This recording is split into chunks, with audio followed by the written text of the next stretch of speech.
Like a rain day for this week, I'm Brian Leonard with your on-point local weather.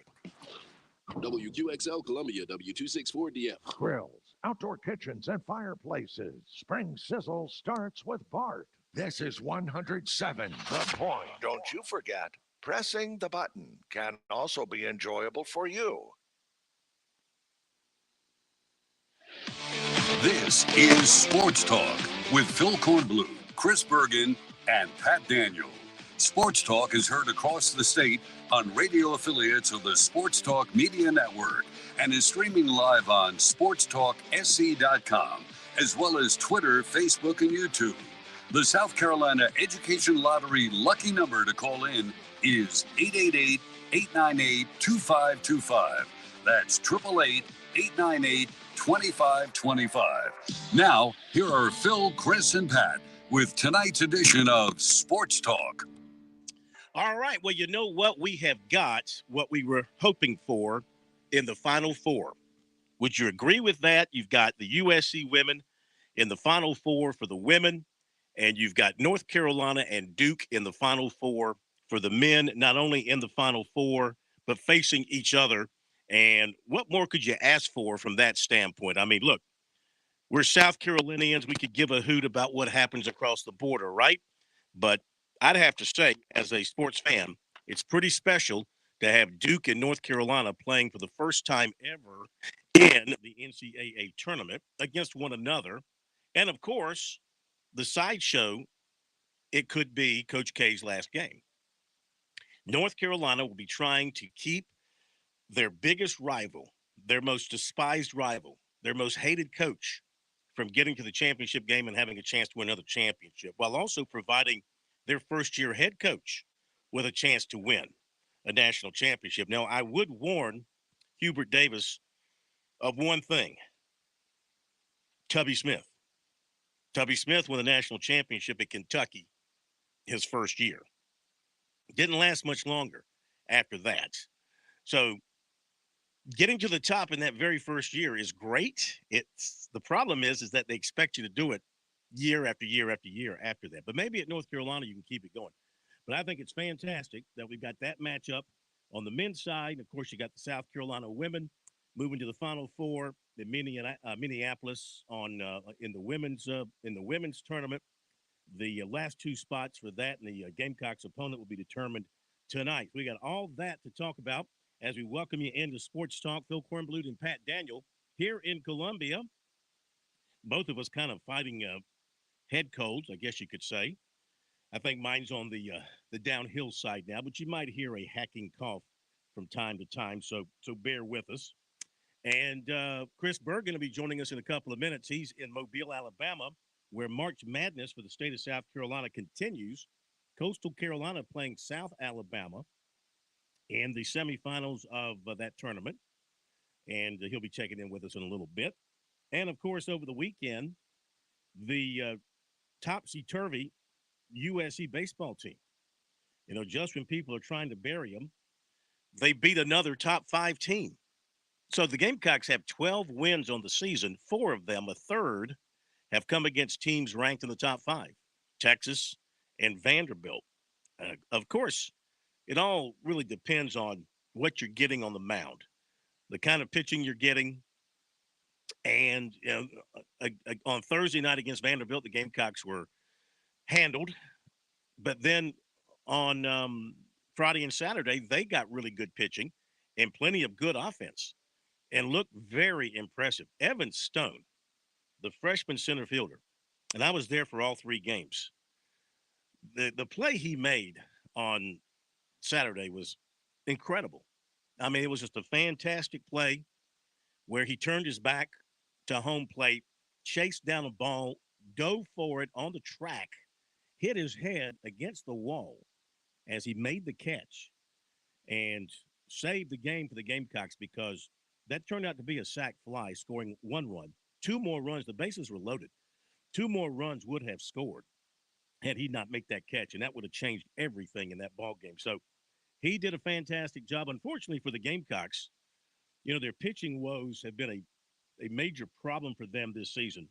John Whittle from the Big Spur reported today that Wesley Sweat, one of the key members out of the bullpen for the Gamecocks, could be done for the season with an injury. He said at least 3 months. He did not disclose what the injury is. But that's just another blow to the Gamecocks and that besieged pitching staff from an injury standpoint. I can't recall a year where a team in the state had so many issues, so many arm issues going into a season and then continuing once the season got underway. And that's been the case for South Carolina at this particular time. We're keeping an eye on Ridgeview High School, where Lamont Paris, the new USC basketball coach on the men's side, is meeting right now with G.G. Jackson. I'm assuming it's still going on. Don't think it's broken up. We've talked to Coach Eric Stoneman from over at Ridgeview. He may be joining us at 6:30 if everything works out. He's been kind of around the meeting, not necessarily directly in it, but he's been around it. He met with Paris yesterday himself for a meal. I can't remember if he told me it was breakfast or lunch or what it was, but they met yesterday for the first time, had a nice discussion, he said, and he was impressed by Lamont Paris and thinks he's going to do an excellent job with South Carolina. But the Gamecocks are bailing left and right. I mean, 5 players and a walk-on. I mean, I put it that way because, I mean, not to take anything away from Mike Green, but, you know, you were a walk-on, so it's not a significant loss. But 5 other significant losses, basically a starting lineup for the Gamecocks are now in the NCAA transfer portal, John, because Devin Carter went in today. Of course, Kuznard is in. You've got Stevenson is in, and the 2 of the bigs are in, Woodley and Levesque. So that's 5 guys, 4 of whom started quite a bit for the Gamecocks. All 5 played. All 5 contributed. Carter, in particular, is one that has to hurt because that kid's got a bright future somewhere. That kid can play. If you saw them play, you know he can play. He can handle. He can score. Doesn't have the most picturesque shot in the world. He's got an unusually looking jump shot, I guess you would say. But it goes in. You know, it goes in. And, so the Gamecocks are basically going to have to rebuild the roster right now as you look at it. And there'll be more defections, I'm sure, as time moves on. But, Keyshawn Bryant, he could come back. I doubt he will. You got Chico Carter. Brandon Martin could come back with his dad now gone and up at UMass. Does he make the move? Then you got Javon Benson, Trayvon Minote, and Josh Gray, and Jacoby Wright. That's it. So they've lost Stevenson, Kuznard, Carter, Levesque, Woodley, and, of course, Wilson and Reese. Their eligibility is up. Of course, this is not unusual. Last year they had 8 players transfer out. So, big turnover is not unusual for this program. And so, obviously, Paris is going to have to rely heavily on the transfer portal. In fact, there was a report by John Rothstein, who doesn't sleep till May, that the former Clemson guard, Nick Honor, has been contacted by USC. And he listed several schools he's had contact from. And, of course, Amari Sims, the former Tiger great, after reading that, he tweeted out, "You better not. You better not consider," as he put it, the university. "You better not consider them." So, but then again, I saw also where Eric Stevenson had a list of contacts, and Clemson was one of those. So, hey, man, it's all fair game in the transfer portal, John. Wherever you're coming from, rivalries, it doesn't matter. You played for the rival up the street, we'll take you. If they don't want you and you're good enough to play for us, we'll take you. So we got all that going on. Now, coming up on the show that I mentioned, we're going to hear from Don Staley, the post game from last night's win over Creighton, where the Gamecocks were just, the Gamecocks had a very good run through their regional and, didn't play great. The first, let's see, which was it? That was the Miami game, of course. Their defense played great, but then they really put it together against Creighton. Offense, defense, had a really good game plan to power the ball inside to the bigs, and they had really big games. Boston's double-double streak comes to an end, but, I mean, that was partly because they shot the ball so well. There were no offensive rebounds to get, and she was partly to blame for that because she was making so many shots inside. And the Gamecocks at one point were shooting well over 60% in the game. They ended up in the 50% category for the game, right at, 51%. Only attempted 9 3-pointers, made their free throws, 21 of 27. So, it was all good. Boston had 19 and 7. Saxton had 11 and 11. She had the double-double. Backcourt, Henderson had 12 and also 3 assists. Gamecocks kept the turnovers down to 7, had 5 blocks. So they had a good all-around game, and they're going in as the number 1 overall seed and going in with a lot of confidence into the Final Four. And that'll be up in Minneapolis this coming weekend. So we'll see if the Gamecocks can go and capture that second women's basketball national championship. The one banner they have up at the Colonial Life Arena, I guess it's lonely. They want some company up there. And now's they had that chance prior to COVID shutting down the postseason. They looked good for winning the national championship that year. Now they look good for winning the national championship this year. It's an amazing job that Dawn Staley has done. She's done an amazing job in building that program and taking it to the highest level possible. And they will round out tonight the Final Four for the women's bracket. Pat, what you got?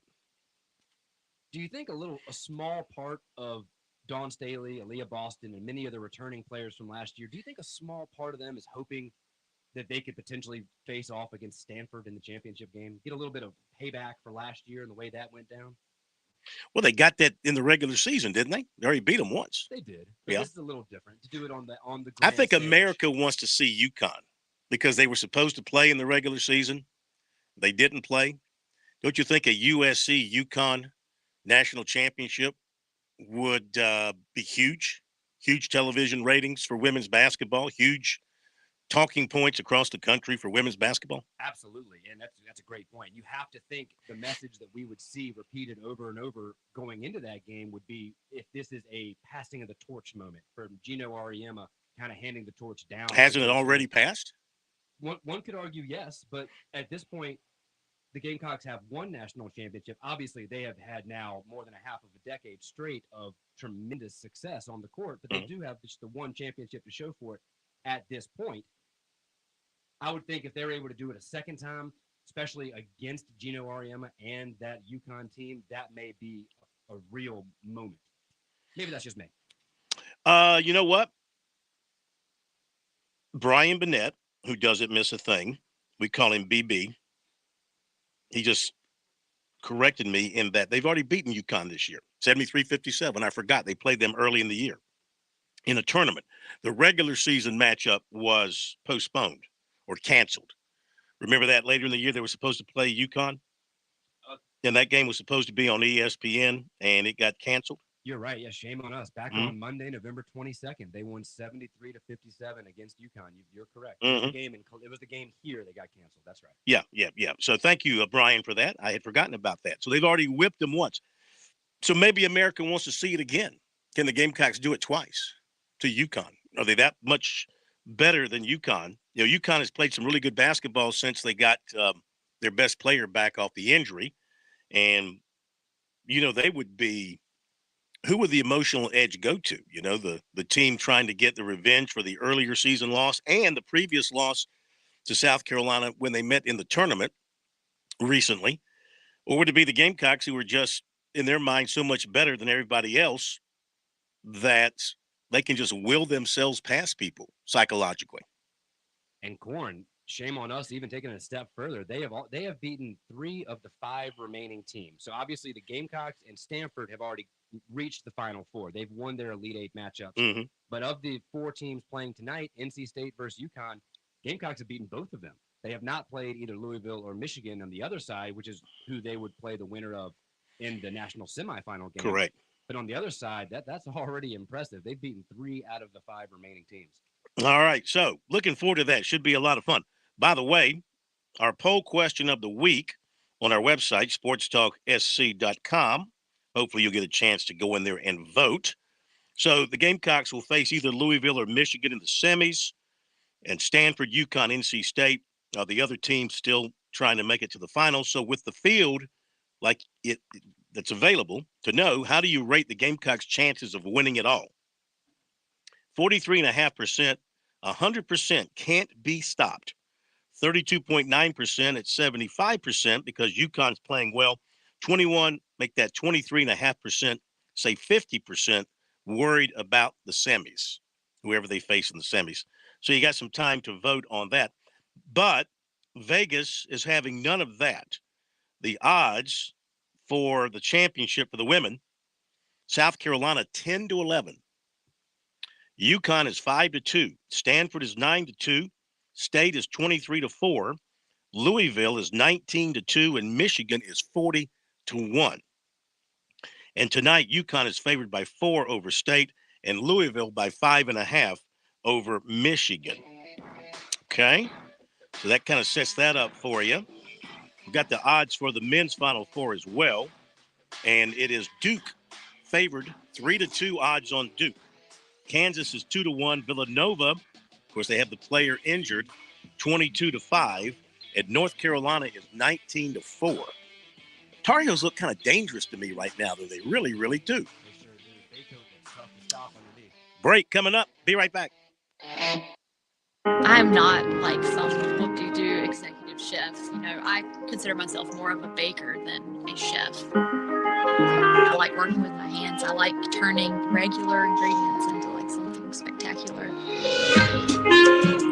The South Carolina Education Lottery has funded over 450,000 life scholarships in our state, giving countless students a chance to answer their calling, just like Aaron. Your passion is our purpose. Founders Federal Credit Union knows your life is busy and your money is important. We are proud to offer local personalized services and convenient online services like Founders Online and the Founders app. You'll love being with us as much as we love serving you. Visit relaxjoinfounders.com or one of our 37 convenient locations to see if you qualify for membership with Founders. Relax, win with Founders. Terms and conditions apply. Founders Federal Credit Union is federally insured by NCUA.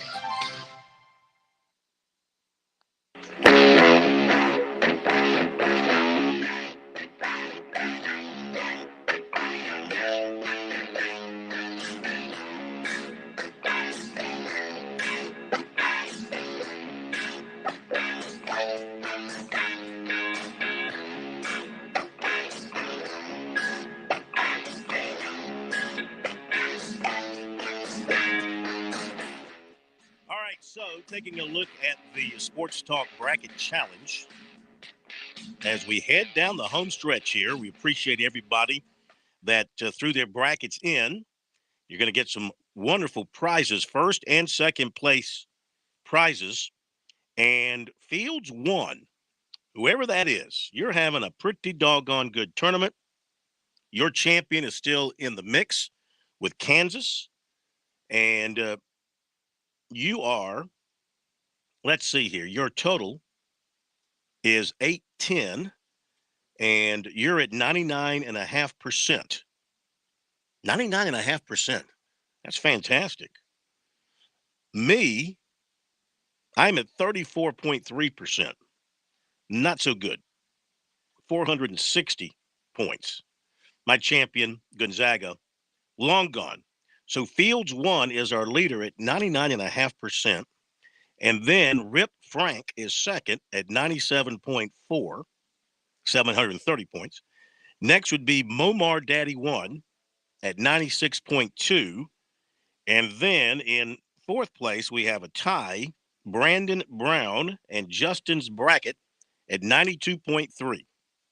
So it looks like, barring a complete collapse, now I don't know how the math's going to work out here down the stretch, but it looks like our man Fields 1's in great shape to win the prizes. Our first place prize, 4 tickets to the NASCAR Throwback Weekend Cup race at Darlington on May the 8th, and a $150 gift card to Dave & Buster's, good at any Dave & Buster's location. How about that?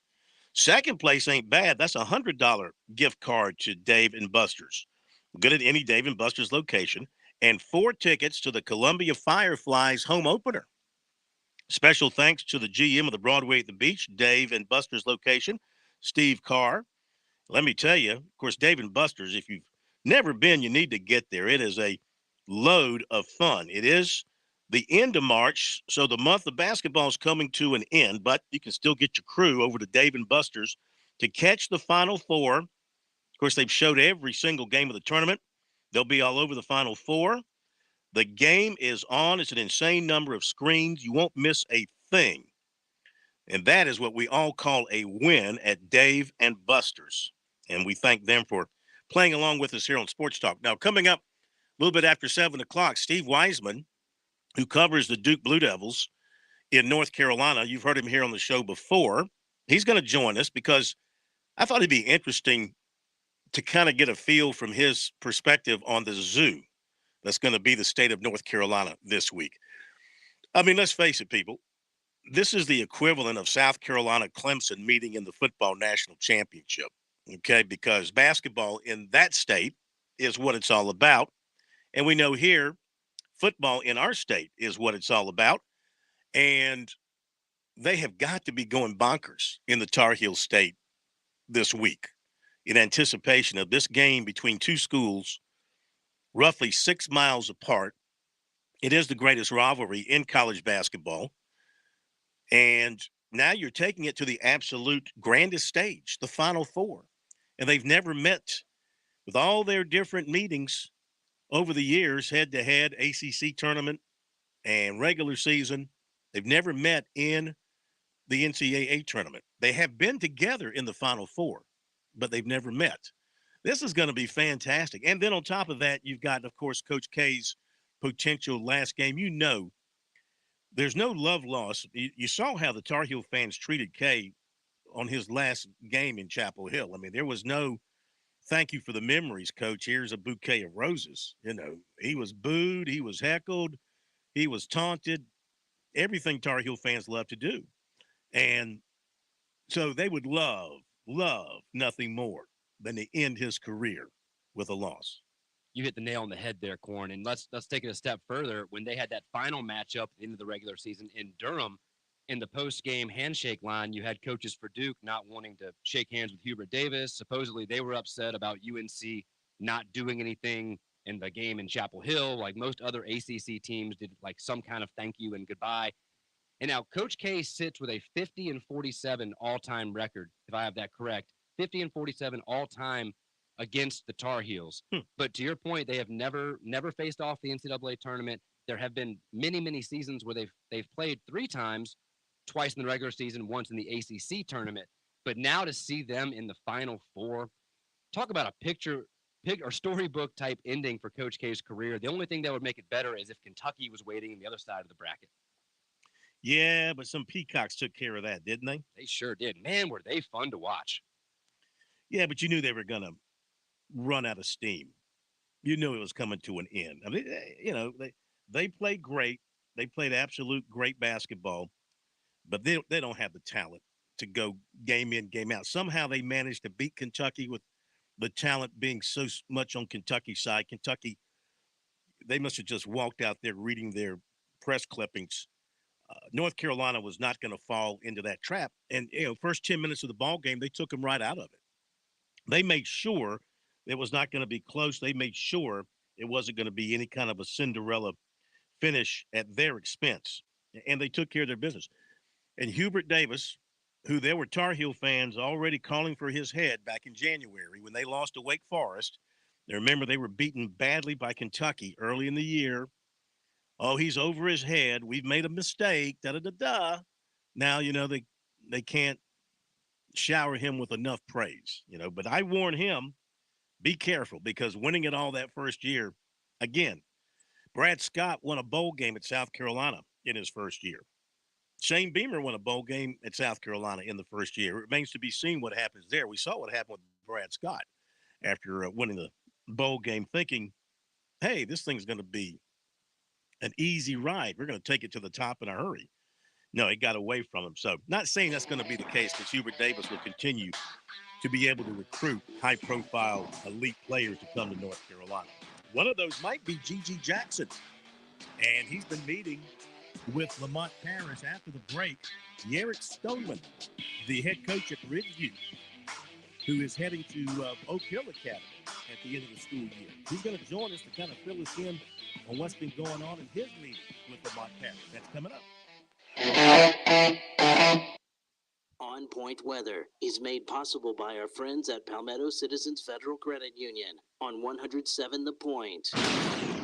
And here's tonight's forecast. Mostly clear and cool this evening with the low temp dipping to 41. Tomorrow, more sunshine than clouds, but a bit cooler with a high temp popping at a 63. Wednesday is the warmest day of the week with a mix of sun and clouds at a high of 84. Thursday looks like a rain day for this week. I'm Brian Leonard with your On Point local weather.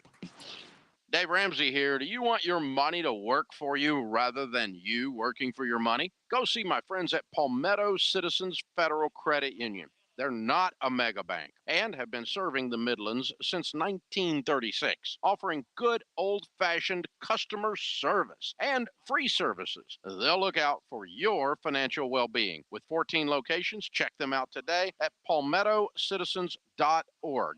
Federally insured by the NCUA. With SRN News, I'm Keith Peters reporting. An official in Ukraine's Rivne region says a missile attack hit an oil depot in western Ukraine. Monday's attack marks the second attack on oil facilities in the region and the latest in a series of such attacks in recent days.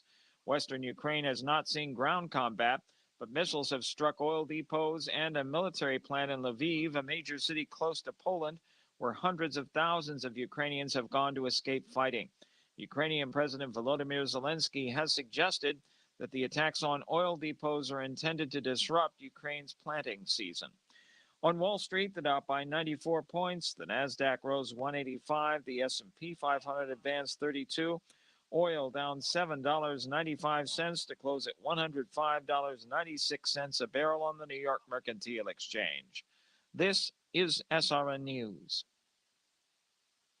If you're an avid shooter or you're new to shooting, Shooter's Choice is your paradise. A firearms specialty store with all types of firearms, ammunition, accessories, AR platform rifles, shotguns, hunting rifles, and much more. Shooter's Choice has the largest and best selection of firearms in the area. Shooter's Choice is the oldest, the most professional firearms dealer in the Midlands. They've served us for more than 30 years. Family owned, they've never let themselves lose that hometown feel. You go into Shooter's Choice, you'll get experts who hunt and shoot. It's not like some big box store. Their staff has decades of experience. You just won't get this anywhere else. From the classics to the newest cutting-edge products anywhere in the firearms world, they buy, sell, and trade firearms. They have an indoor firing range for handguns and hunting rifles. If you don't want to spend the gas money, hop on ShootersChoiceSC.com and shop online 24/7. Whatever you choose, Shooter's Choice will make it easy on you. In West Columbia at 944 Sunset Boulevard or online, ShootersChoiceSC.com. Make it your first choice, your best choice. Make it Shooter's Choice.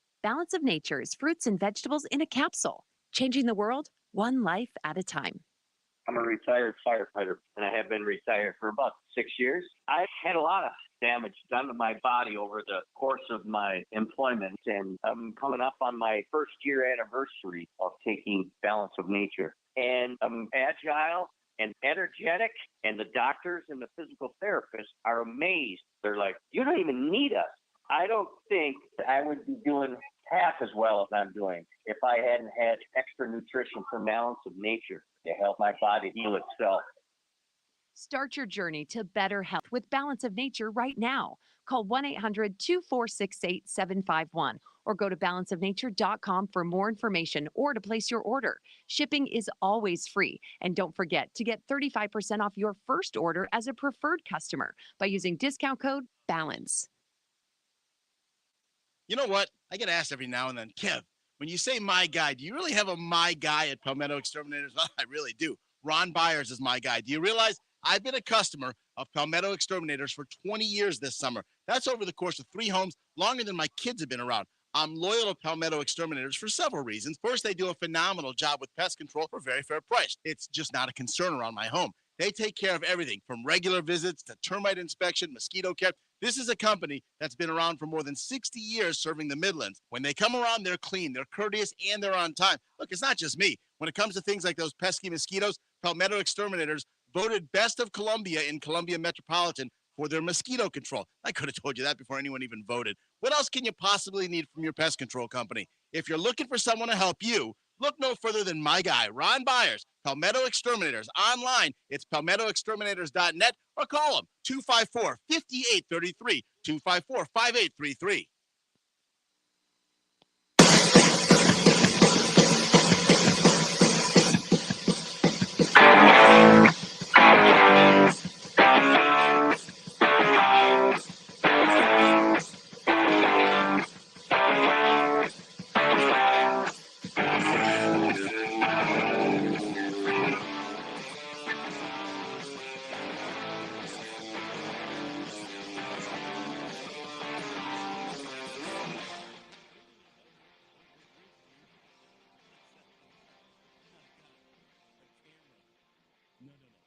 But the meeting is over, and Coach Stoneman's going to join us here in about 5 minutes. I think he was taking Lamont Paris back to his car, and so he'll be joining us in about 5 minutes or so, and we'll get a little bit of an insight as to how the meeting went and where things might be going from there. I thought it was kind of interesting, kind of important to bring that to you tonight here on the program, just like it's important to bring Chris Bergen from the Central time zone. He's crossed over into another time zone as he's getting ready for some March Madness semifinals of what's the name of the tournament again?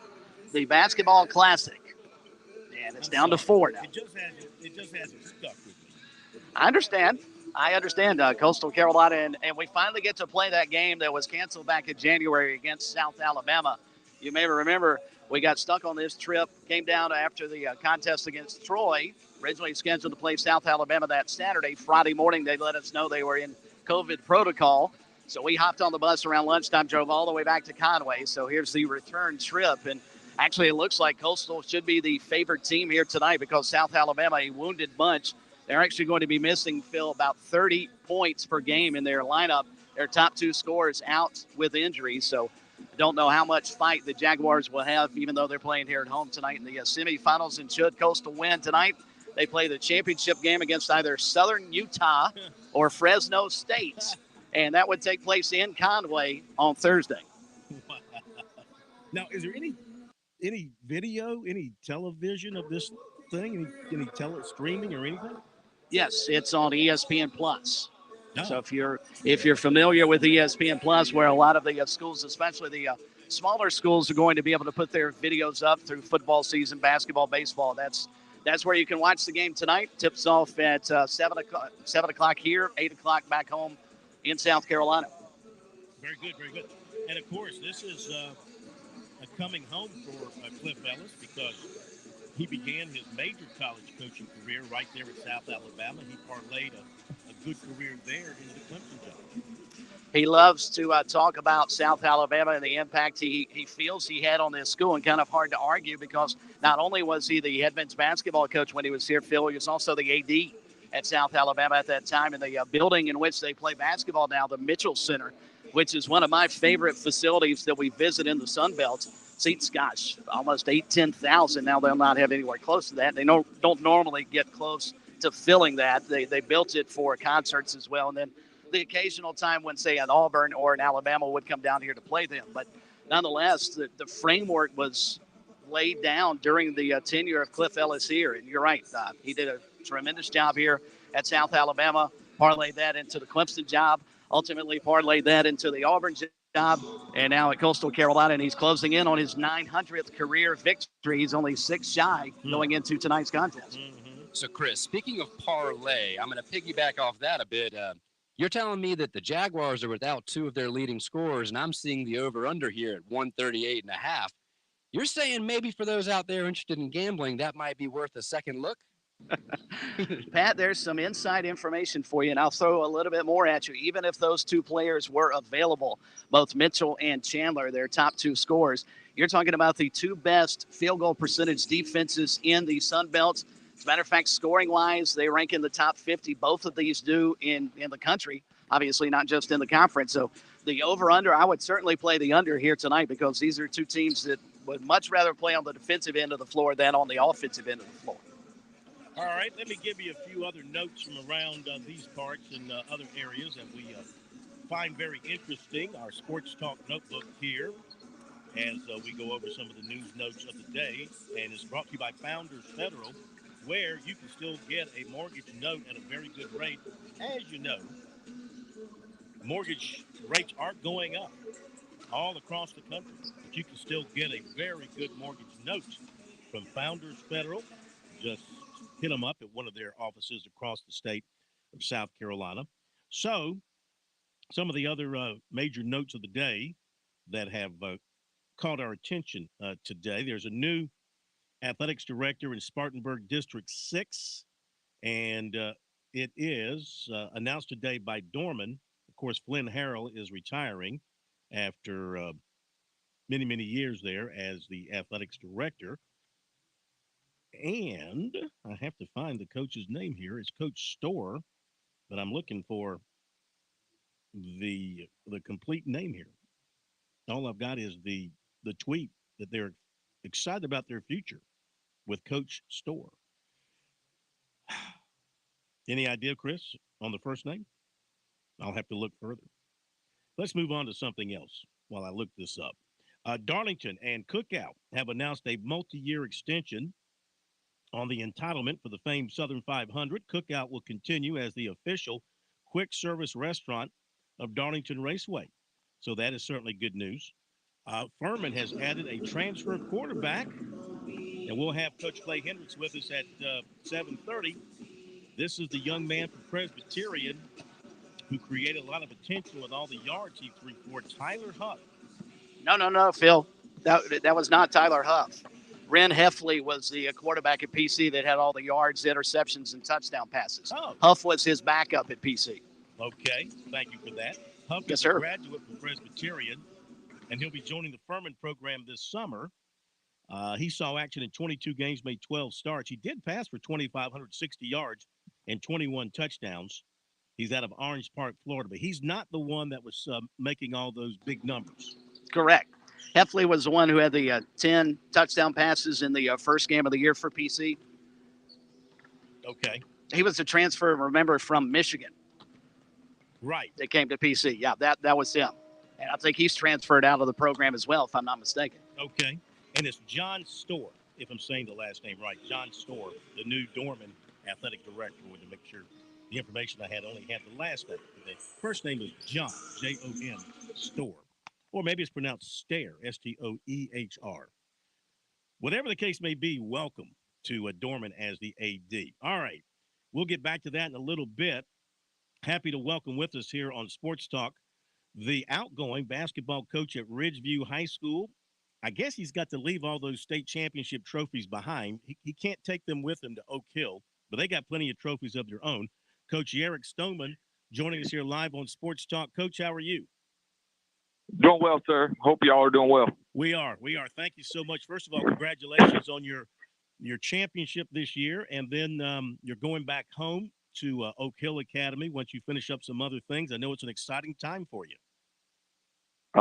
Definitely, it's been definitely hectic and busy, but definitely we're looking forward to, my family and I get back home, back into the mountains. You'll be replacing quite the legend. Yeah. I don't know. I won't be replacing him. He will always be there. Yeah. So, regardless, his legacy is always going to be there. And I doubt I can be there 37 years like him and win as many ball games. So I just know that I'm going to have to be my own self and make my own pathway. Well, you certainly proved it at Ridgeview. Multiple championships, including this year, and the development of some outstanding players, many of whom have gone on to play major college basketball, and everybody's had their eyes on right now, your junior big man in G.G. Jackson, and today it was Lamont Paris getting over there for the first time to visit with him after taking over as the head coach at South Carolina. Can you fill us in on how all that went? It went really well. I met Coach yesterday during brunch. What an amazing person. I think he's going to be very similar to Coach Beamer in the fact that the community is definitely going to get behind him, want to be around him, and just because of his personality. I think the visit today went extremely well with Gigi and his dad. Unfortunately, Gigi's mama couldn't be here, but that just means that they get to meet again soon. And because mama's gonna make the big decision, I think, in that family. She's the one that they all lean on for decisions. So it'd be exciting. I know that they're a little behind, and he knows he's a little behind, but he's really, really worked hard today, and trying to build that relationship between the Jacksons and himself and his program that he's going to bring to South Carolina. Is he going to have a chance to meet with the mom at some point? Oh yes, sir. Yeah, that's a given. Mom just had to work this afternoon, so she couldn't get off for that. But definitely, Miss Jackson and him will link up very shortly. What were some of the things that they kind of kicked around? Was this just a get to know you kind of thing, or did they get into some specifics? It was get to know. Really, they already know Gigi. You can be around Gigi 5 minutes, and you already know who Gigi is. As a person, as a basketball player, it doesn't take long to know that he's very talented. But it was more of Coach introducing himself to the Jackson family. Also, let them know the style of play that they're going to play. He's going to be surrounded by good players. Defensively, what he expects. So a lot of that stuff, it will become easy for Gigi. He has a really high IQ. We at Ridgeview, we had like 22, 23 quick hitters to go into a continuity set. And the same thing with Coach. He runs a lot of sets that'll run into that. So Gigi will be able to pick up all that. And then the defensive schemes that he was talking about is, of course, it's on a different level, but we do a lot of similar things. To give you an example, is just ball side help. We don't give ball side help. A lot of teams do, and that's where you get exploited with the open corner three. So, things like that, he explained to Gigi that, it won't be a big transition, but I think the biggest thing that he talked is that you don't have to be rushed in any decisions that he has to make right now, whether it's, going to college or, Gigi's academically is done well enough where he can reclass if he chooses to. But there's no need to rush into that decision. Enjoy life, enjoy being a young person, and whatever God holds for you, it's gonna happen. You just got to trust the process and continue to be hungry and work. Talking with Eric Stoneman, outgoing basketball coach over at Ridgeview today. Lamont Paris met with the Gigi Jackson and Gigi's dad for the first time. So, any plans for them to get over again to South Carolina to visit with Coach Paris in his office over there and maybe talk some more in detail about things, but this time in the setting over at the university? I think so. And, something else that just came up, which is new to me, but they're going to double check, because the incoming new coach, there's an opportunity for Gigi to take another official visit, and it wouldn't count against his 5. So that's a possibility. It might not have to be an overnight thing, but it could be sit down in a nice restaurant and meet the coaching staff and their family, in that type setting, which I think would be exciting for Gigi to do and really get to know the whole coaching staff. I know he's still trying to figure it out. One of his coaches is trying to get the job at UT Chattanooga. So, once he gets the whole staff, I think it'd be a great opportunity for Gigi to be able to take another official visit to South Carolina this year, which wouldn't, NCAA would allow that to happen because of the coaches coming and going. Mm-hmm. Yeah, I would think that would be something you can do under the rules because of the coaching change. Where do you think they are right now, the family with Gigi, and whether or not to come out this year and reclassify or continue on the high school level, whether it's at Ridgeview or Oak Hill or wherever else he might end up? Where do you think they are with that? I think with a lot of things that they do and decisions they make is just based off of faith. So, when they feel it's right and it's God's calling, they're going to make that decision, but they want to make sure that they've done all the work leading up to that, whether it's for Gigi, to graduate early and go to college, if they feel it's, God's will, that's what they're going to do. If it's God's will for him to stay at Ridgeview or to go to Oak Hill or somewhere else, they're going to do that. So it's going to be off of that and what they feel that the path is that Gigi needs to go on. Yeah. How about the idea of just go ahead and jumping to the G League? And do you feel like he's ready for that physically, mentally? Is that a big card that's on the table? I think it can be. Then again, if I'm not mistaken, in order for him to go to G League, he would have to graduate. So he would have to graduate early and then go. Right. But Gigi's taking the classes to be able to do so, but he doesn't necessarily have to walk and graduate. Because he would be eligible to play wherever, just as long as he doesn't walk across the stage and receive a diploma. But if he does that, yes, I think that could be a possibility for him and the family. And what about the others? Duke, North Carolina, Auburn, Georgetown. What have they been doing while this has been happening at South Carolina? Have they intensified as far as you can tell? Or I know Duke and North Carolina are still tied up with their seasons, but what's been going on with those four? Well, I think, Georgetown knows that they were like the fourth option out of it. I think it was South Carolina, North Carolina, and Duke in no particular order. But, I think they knew that, but they continued to recruit them. And, they call quite a bit. I talked to Coach Orr probably once or twice a week, not only because of Gigi, but I do have two other players that were up there in Malcolm Wilson and Caden Rice. But I think with, especially in the last 2 weeks, 3 weeks, North Carolina and Duke, they still contact once a week, maybe twice a week, but, they're so focused on, what's at stake right now. But, and then when Coach Martin's staff was there, Chuck Martin and Frank, they called.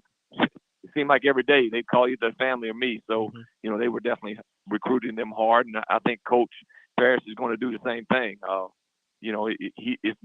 He's known that it's a priority for him, that he needed to, recruit Gigi and be here. He wouldn't have try to build a relationship with me as early as he has if he didn't know that Gigi would be a priority for South Carolina and not just the basketball program, but for the university. But I also know that he's really, really working hard to try to, gain some confidence within the other top players in the state, whether it's Julian Phillips to, Kyle Green, to Cam Scott, to the Butler kid. And, a lot of people don't know there's another kid that was at White Knoll, which is the Benedict's coach son. Travion is maybe has the potential to be as good as all of them, if not better. So, he knows of the kids in the state that he really has got to focus. And there might be one or two out there that's under the radar, but he knows of those students there that he really has got to go after and try to bring to South Carolina. Is Auburn much of a factor? I think so. They were in last week. Coach came in and, definitely gave a great push. I think the Jacksons are, received his message well. But I haven't heard anything on an official visit with them. Gigi does have one more official visit. He's taken 4 as a junior already. He went to Georgetown, North Carolina, Duke, and South Carolina. So, he still can take one more visit to another school if he chooses to. But that date hasn't been set, and the dad hasn't brought it to my attention since they've met. All right, last thing, we'll let you go, and thank you so much. You see a decision here at any particular time in the near future, or you see this thing playing on for a while longer? I think, there's been talk after the NCAA tournament and before the AAU season really got kicked off. I think the first live period is April 7, 8, and 9. So I felt like at one time it was definitely going to be around that time. But, when Coach came in and gave his pitch, the family might decide to say, hey, let's really sit down and be patient with this and see what Coach Parrish and his staff has to offer us as a basketball player. So, either way would be good if he waits or if he goes now. I mean, wherever Gigi goes, I think he's going to be successful. And, just because of the person he is and the family backing that he has. Coach, we thank you so much for being with us, and we will keep in touch. Good luck to you with everything coming up in the future. I know you've got a lot on your plate, and thanks for sharing some time with us, and we'll be back in touch with you. Yes, sir. I appreciate you and Chris as well. Thank you all for having me on. Thank you very much. Yes, sir. All right, Yerrick Stoneman, head coach at Ridgeview.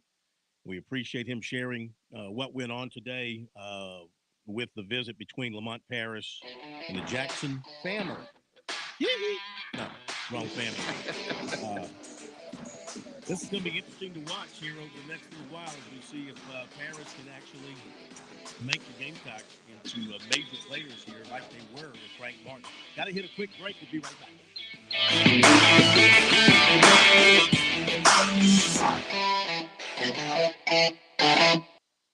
Parents ask, what's the best way to save for college? I'm State Treasurer Curtis Loftus, and my answer is always open a Future Scholar 529 college savings account. It's easy. You can get started online with any amount. It's flexible to adapt to your child's college dream. And you can deduct 100% of your contributions from the South Carolina state tax return. So what are you waiting for? Go to FutureScholar.com and see why it's the smart, easy way to save for college. FutureScholar.com. The countdown is on, and Columbia Fireflies baseball is right around the corner. Join us at Steiger Park for Fireflies opening night Friday, April 8th at 7:05 p.m. as the Fireflies battle in-state rival and Atlanta Braves affiliate, the Augusta Green Jackets. Make sure to stick around after the game for Fireworks Spectacular. Fireflies opening weekend continues Saturday, April 9th with our Royal Celebration and another post-game fireworks show. Bring your whole family for Sunday Fun Day where kids can run the bases after the game. Tickets start at just $5. Visit FirefliesTickets.com to get your tickets today. Sports fans, are you in it to win it? Join South Carolina's fight against COVID-19 by getting your vaccine today. Vaccines are safe and will help stabilize school operations by bringing us back together safely. The CDC recommends everyone 5 years and older get vaccinated. Visit scdhec.gov/VaxLocator or call 866-365-8110 to find a vaccination station near you. I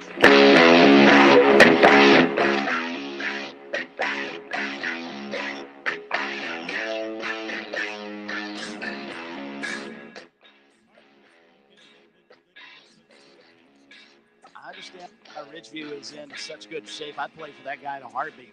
Very well spoken and didn't hedge his bet at all, did he? Played it straight down the middle. I thought his conversation was outstanding. If I'm Lamont Parrish, obviously he's got to be the focal point. You've got to find a way to at least get back in the conversation with Gigi Jackson, especially now that 5 of your returning players have already gone into the transfer portal.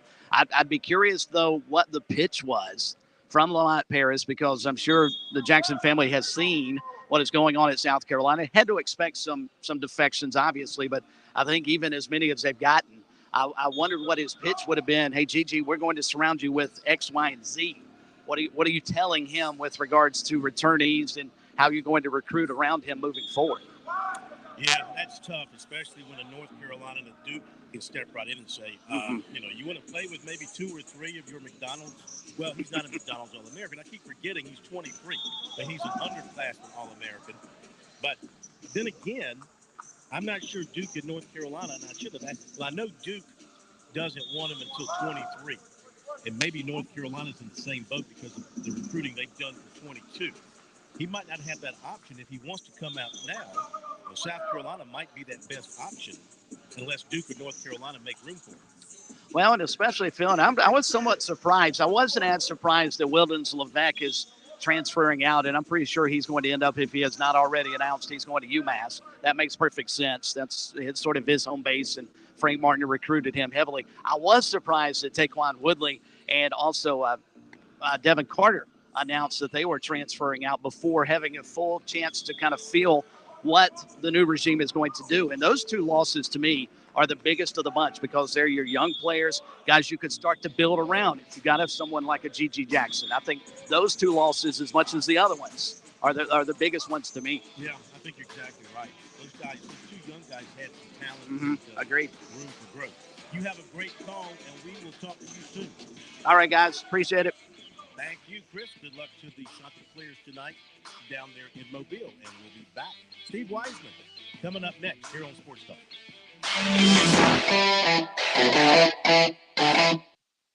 By the way, before we do what's supposed to happen here, thank you for pushing the button. I thank you. Programming thanks you. America thanks you. WQXL Columbia, W264DF. Grills, outdoor kitchens, and fireplaces. Spring Sizzle starts with Bart. This is 107 The Point. News this hour from townhall.com. I'm Keith Peters reporting.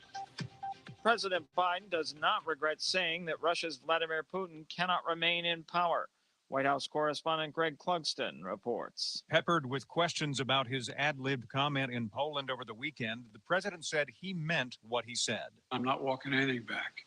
The fact of the matter is I was expressing the moral outrage I felt toward the way Putin is dealing in the actions of this man. He insisted that he's not calling for regime change in Moscow and told reporters he was not concerned that his remark would escalate tensions over the war in Ukraine.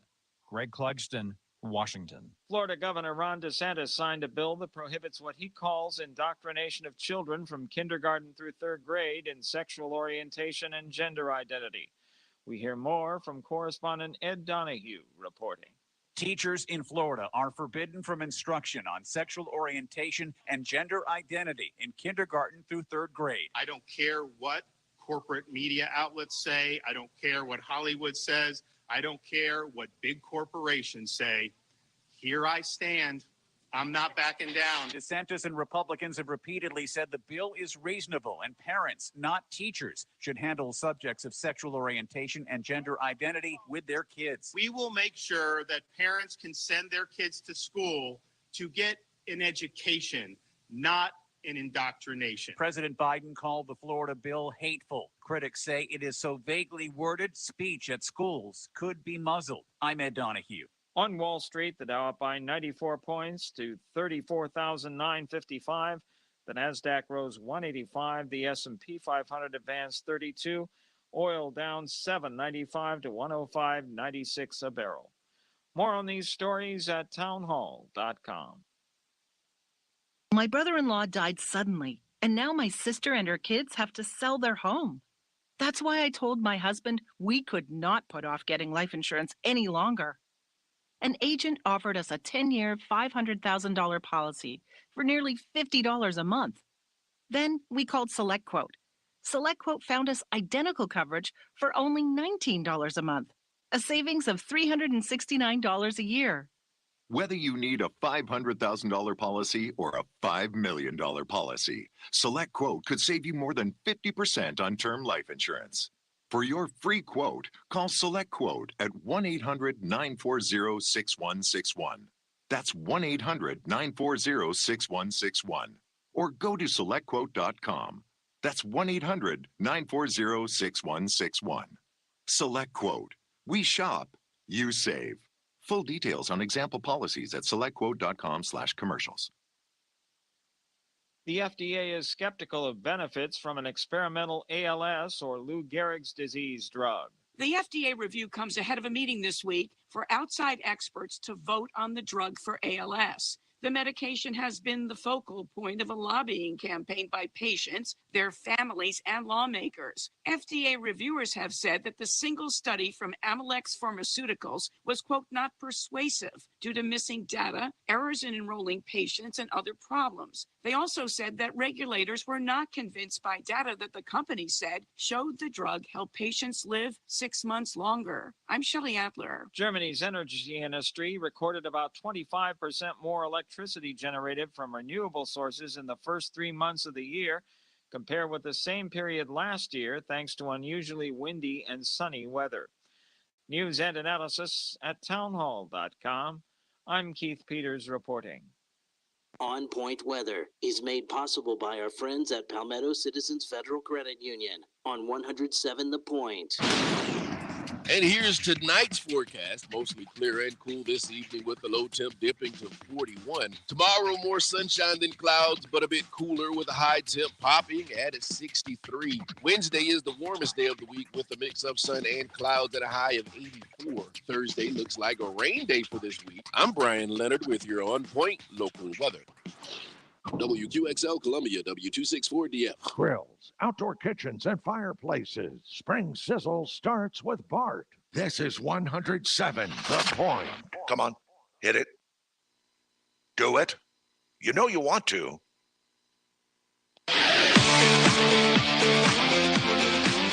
Welcome back to Sports Talk on the Sports Talk Media Network. You can reach the guys with the South Carolina Education Lottery lucky number, 888-898-2525. That's 888-898-2525. Now back to Phil, Chris, and Pat with the second hour of Sports Talk on the Sports Talk Media Network. Busy Monday night continues. Some comments from Dawn Staley coming up following the team's win yesterday in Greensboro to advance to the Final Four. Clay Hendricks, Furman football coach, joining us at the bottom of the hour. They wrapped up spring practice this past Saturday with their spring scrimmage. We'll catch up with him on how spring went. Just a moment, Steve Wiseman from over in North Carolina, outstanding reporter for the Raleigh News and Observer and the Durham Herald-Sun, been covering the Duke Blue Devils for 2 decades now. And I want to talk to him about what it's going to be like this week in the Tar Heel State. He'll be with us in just a second. Second day of the Hootie at Bulls Bay, South Carolina, with a 10-shot lead after 2 rounds over NC State and Missouri. Gamecocks with a 275 score today after a 271 score yesterday. They are 30 under par. Ole Miss is also tied for second, so it's a 3-way tie for second. State, Missouri, and Ole Miss, they are all 10 shots back. East Tennessee State is 5th. Then Auburn and Wisconsin are tied for 6th. So South Carolina having a very good run of it at this tournament thus far. 10-shot lead going into round 3. That's pretty good advantage. Let's see how the weather holds up and if the Gamecocks can hold on to that lead through the rest of the way. Today for the Gamecocks, to check out the individual scores for them, Ryan Hall, their best score of the day was Jack Wall, 5 under 67. Ryan Hall and Rafa Reynolds each had a 68. So some good scoring there for the Gamecocks in round number 2. Okay, to the Tar Heel State we go, where I have to admit I'm a little jealous. I'm not jealous of the Tar Heel State for much. I think we're the better state. I think we have a better capital, better beaches, better sports talk shows. Maybe not better sports writers per se, because the guy we're welcoming to the program is an outstanding sports writer who used to work in our state, as a matter of fact. He has paid taxes in both states. Steve Wiseman joining us here on Sports Talk from the Raleigh News and Observer and the Durham Herald-Sun, as I mentioned, been covering Duke now into his 2nd decade. How are you, sir? Phil, I am doing well. Yeah, my 2nd decade doesn't quite match Coach K's 5 decades of making Final Fours, but, we're all trying to strive to do better, aren't we? Yes, we are. But 2 decades going into, you're in your 2nd decade of covering all that craziness there in North Carolina. That's pretty good. What are you expecting this week? Is it going to be a week, not to take anything away from Jim Nantz and the Masters, but is it going to be a week unlike any other? I think so. I think it's the biggest sports event to ever happen involving North Carolina. I think it's up there with the Panthers going to the Super Bowl, the Hurricanes winning the Stanley Cup. I think it tops all that stuff because, of this rivalry and what basketball means to North Carolina, and the first time they've met in the tournament, in the Final Four, and Coach K's last year, he tied all that together, and the way North Carolina came into Cameron and stuck it to him in his last home game. There's a lot of revenge on the other side now, so all that together, it's going to be a crazy week for sure. Now, Duke is your beat, so obviously you're more in tune with them and closer there. When they lost to North Carolina that last regular season game, I'm sure they thought, okay, we can get them in the ACC tournament, make up for it, and that didn't happen. Right. Do you think in their minds that they thought they would catch him in the NCAA tournament somewhere, or is this like for them? This is like just manna from heaven dropping down for them, getting this extra opportunity. Yeah, it's a little serendipity, isn't it? Yeah. That's it. They didn't since they'd never met in the tournament, right? So the odds were pretty much stacked against it. Carolina was an 8 seed.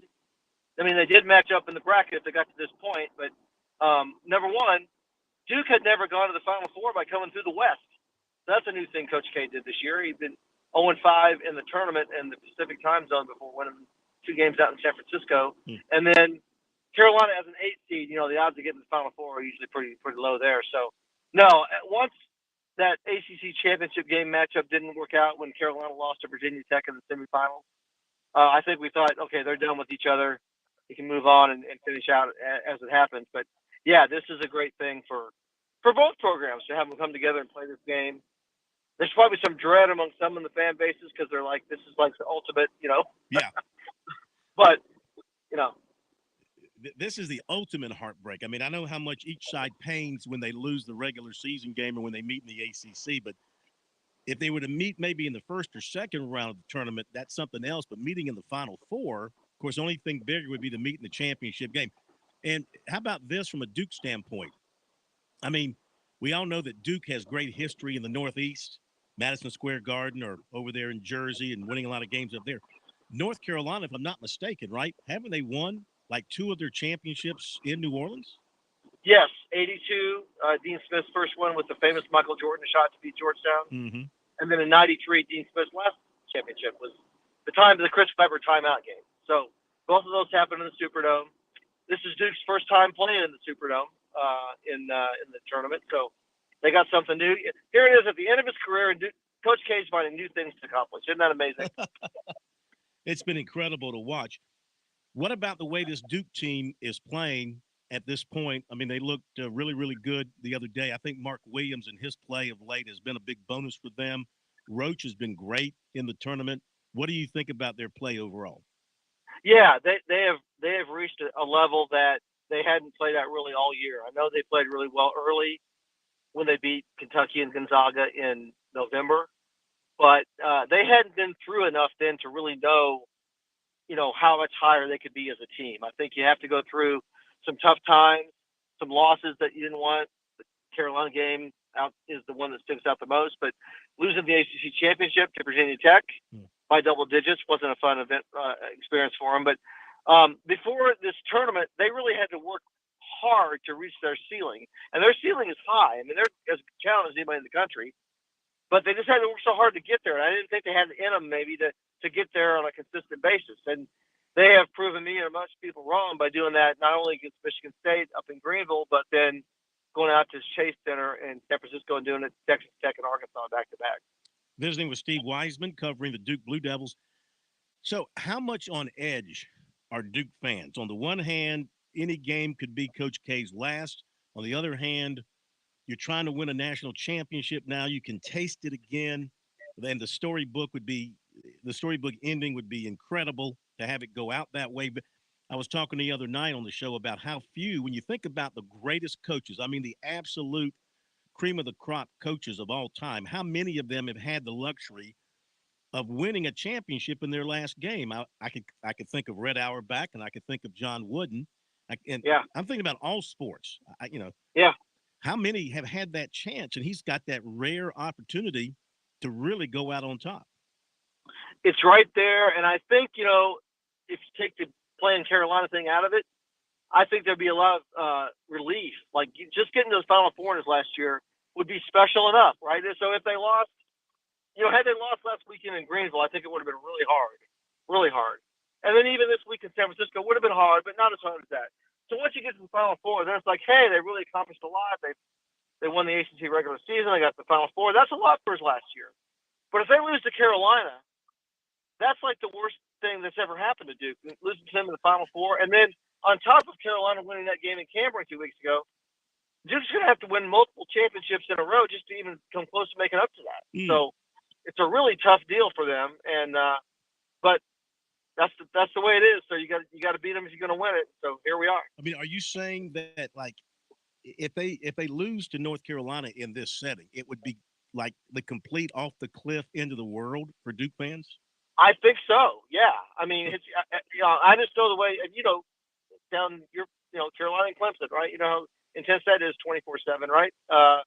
Up here, it's that way. Except people all work. It's in the same neighborhood here. So, Carolina was already crowing a lot just because they won. They thought just beating K in his last game at Cameron was going to give him like perpetual bragging rights because they could always come back to that, and that could never be erased. But if they do this on top of that, just multiply that by 10. Yeah, but on the other hand, do they kind of resent the fact that they've got to do it again? No, not at all. Okay. I mean, from my understanding, the understanding of the North Carolina, fan base is that as soon as K is gone, Duke will go back to the way they were in 1975, and that's probably wishful thinking by the people in light blue, right? They tend to do that, but so they just want to get this over with. If they can just slam him, because they think Coach K is the only thing Duke basketball's ever had, so if they can slam him 2 times out the door, then they're done. But that's fans talking, right? So we'll see. Which will bring more fans to New Orleans? Well, which team? Okay, I think I know there were a lot of Duke fans in San Francisco, way more than I thought there would be. And that championship game with Arkansas, it was probably 70-30 Duke, and that's in San Francisco, right? So I know there's a lot of people, and the ticket prices are through the roof already. Duke fans, all year long, people have been buying tickets thinking this will be the last time I see Coach K coach, whatever. Well, now we know the games in New Orleans are going to be it. This is it. There will not be any more beyond this. So everybody who may have been holding out or not, this is where you go all in and say, I'm going to that game, including my wife probably. So we'll see. Oh, no. Now, I got to believe that Duke's going to pick up the impartial fans who are there, those who are for the other teams maybe, and because of the sentimental value, they want to see Duke get to the national championship and Krzyzewski have a chance to play for it all? Yeah, I think there's some of that. I think there are still, a good number of people that are tired of it, that are ready for him to go. And, there's a lot of Duke haters. I've known, as you know, there's as many Duke haters as there are Duke fans, probably more than one or the other. But I think in this situation that he has, there is a sentimentality that's there. That what they're accomplishing in his last year, we've gotten to this point, and there are some people like, okay, he's one of the all-time greatest coaches, right, of any sport. Let's see him go out with a championship. It's very rare, like you said, that it happens. And there are some people that aren't, in Carolina blue that would be fine with that happening, I think. So what's the media week like? Do the two schools coordinate with one another so that you guys have a chance to go both places? How do they handle that? They actually do, and I think you'll appreciate that. Like tomorrow, Roy Williams. Yeah. Hubert Davis is having a presser at like 11:30, and then Coach K's having one at 1 in Durham, and then Carolina's players will be available at like 2:30 or 3 o'clock. So they set it up so you can go to Chapel Hill, sit there for Hubert Davis, get in the car, drive 8 miles to Durham, do Coach K's, and then drive back and talk to the Tar Heel players. So that is media cooperation, my friend. That is so nice. And, one thing about the state of North Carolina, very smart. I always thought that Clemson should have been built like around Newberry so we could have the same thing here, 20 minutes between the campuses. Yeah. That would have been really nice. But no, they had to build it way up there in the mountains. So they didn't think about us when they were doing that. They did. Now, here's the big question, okay? So you were in Greenville, and then you were in San Francisco. Where'd you have the better meals, Greenville or San Francisco?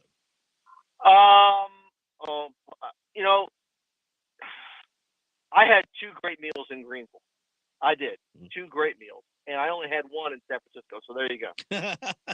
And now you get to go to New Orleans. Oh, my maybe goodness. I picked bad restaurants. Yeah, New Orleans, I think is going to top them. Just it's New Orleans. So, yeah. Having lived down there, I know what they're talking about. So, yeah. But, no, Greenville did a great job as far as, like, the city, the people, the hotels, the restaurant, the downtown, it's tremendous. They've come so far. Yeah. They got some work to do at the arena to make it better for NCAA events. It's just, some of the logistics were a little tough, and I think they're going to have to fix that before they have the women's tournament up there next year. I know that the NCAA is very concerned, and they're going to be working on that already. But the people in Greenville know how to host a big event. They did a good job. What were some of those things at the arena? Very crowded. There wasn't a lot of space. Like I know some of the cheerleading teams and bands had to like warm up outside instead of having like in the Chase Center, that inside space for them to do that. It was just a lot of the organization of it wasn't strong. And then there a couple times, like they had power outages. Somebody unplugged a plug in, and like when Duke was getting ready to have a press conference, they're sitting up there for about 10 minutes waiting for the power to come back on, and stuff like that. That it's supposed to run smoother. And when they have the women's regional there next year, they're gonna have to up their game when it comes to that. Interesting. Okay, man. Well, look, I am jealous as heck. That's a great ride to be able to go to Greenville, San Francisco, New Orleans, and then have this greatest. I don't know. You throw the word greatest around so easily. I mean, but it's not such a regional thing. This is a national thing. Duke and North Carolina. I don't know that we've ever had, considering everything, a better semifinal game than this one in terms of what it all means. You're right. I think 91 comes close when Duke and Carolina both made it. UNLV was undefeated. Kansas knocked off North Carolina, and then Duke beat them in the final. But yeah, with considering Coach K's retirement coming up and all he's accomplished in the game, that takes it to another level. And then Kansas and Villanova are there, and each have 3 championships of their own in their history. So it's a really blue blood Final Four. It's really the cream of the crop. Absolutely. Okay, sir. Thank you so much. Enjoy it. And we'll be reading your stuff covering Duke and watching from afar. Going to be a lot of fun. Have yourself a great week. Thanks, Phil. The highlight so far has been talking to you, so I appreciate you. Well, it's all downhill from here. Very good. You have fun. All right, my man. Take care. Thank you. Good buddy Steve Wiseman does a great job covering Duke, and that's so cool. That's so cool to be able to go to Chapel Hill, visit with their people, get back in your car, and drive over to Durham, do their people, and go back over to Chapel Hill, and do their people again. So convenient. Why don't we have that here? I mean, Clemson would never consider like packing up and move. Pat, you spent some time at Clemson. Would they ever consider packing up and moving a little closer to Columbia, maybe around Little Mountain? I think the closest you'll get to that is the remote, what is it, a science campus Clemson has out Clemson Road here in Columbia. I think that's about as close as you'll get. All right. Well, thanks to Steve. He's having a great life, isn't he? That's a great life right now. Going to hit a break, and we'll come back with the comments of Dawn Staley from her win yesterday as they get ready to go to their Final Four up in Minneapolis, where it's going to be in the 40s and 50s up there. They don't have to play in it. They'll play inside, and whoever they face in the national semifinal probably going to be, and it should be, the biggest test of the postseason, I would say. Got that coming up for you. Oh, lots of recruiting, as you well know. Got plenty to share there. Stay tuned for that. We'll be back. Parents ask, what's the best way to save for college? I'm State Treasurer Curtis Loftus, and my answer is always open a Future Scholar 529 college savings account. It's easy. You can get started online with any amount. It's flexible to adapt to your child's college dream. And you can deduct 100% of your contributions from the South Carolina state tax return. So what are you waiting for? Go to FutureScholar.com and see why it's the smart, easy way to save for college. FutureScholar.com. We're with Major Billy Downer of DNR. Of course, hunting is very popular across the state of South Carolina. Major Downer, what things should our hunters be thinking about before they get out in the fields? It seems like every other show we're talking about hunting safety of some sort. Whether it's turkey season or deer season, hunters always need to be aware of their target. Make sure before you pull that trigger that you know what you're looking at. Whether it's a turkey during turkey season or a deer during deer season, you know your identifying features of your game. You know what's beyond that target in case you miss. Learn more about the great outdoors in South Carolina with Major Billy Downer on SC Wild here on the Sports Talk Media Network. You're listening to Sports Talk on the Sports Talk Media Network. We're back in a moment.